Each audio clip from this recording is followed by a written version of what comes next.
மறைந்த தலைவர், சிறந்த எழுத்தாளர்,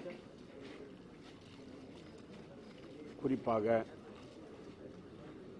தைரியமாக தன்னுடைய கருத்துக்களை எழுத்திலே பதிவு செய்கிறவர்.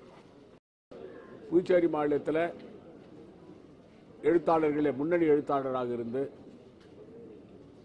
பல புரட்சிகரமான கருத்துக்களை எல்லாம் மக்கள் மத்தியிலே பரப்பியது மட்டுமல்லாமல் புதுச்சேரி மாநிலத்தில் பிரெஞ்சு ஆதிக்கத்தில் இருந்த பொழுது புதுச்சேரி எப்படி இருந்தது, புதுச்சேரியில் உள்ள இந்த தெருக்கள் எல்லாம் எப்படி அவர்களுக்கு பெயர் சூட்டப்பட்டன என்பதை ஆராய்ச்சி செய்து ஆராய்ச்சி கட்டுரைகளை எழுதி நம்முடைய புதுச்சேரியுடைய சரித்திரத்தையே நமக்கு வழங்கிய ஒரு தலைவர்.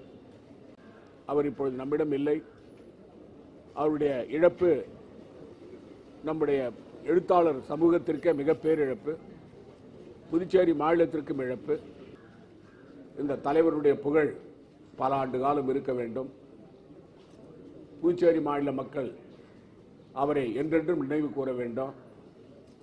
அவருடைய படைப்புகள், எழுத்துக்கள், அவருடைய புத்தகங்கள் எல்லாம் நீங்கா புகழ் பெற்று இருக்கின்றன. அவருடைய புத்தகங்கள் இருக்கும் வரை அவருடைய புகழ் நீடிக்கும் என்று கூறி அவருக்கு என்னுடைய அஞ்சலியை செலுத்துவது மட்டுமல்லாமல் அவருடைய ஆன்மா சாந்தி அடைய இறைவனை வேண்டுகிறேன்.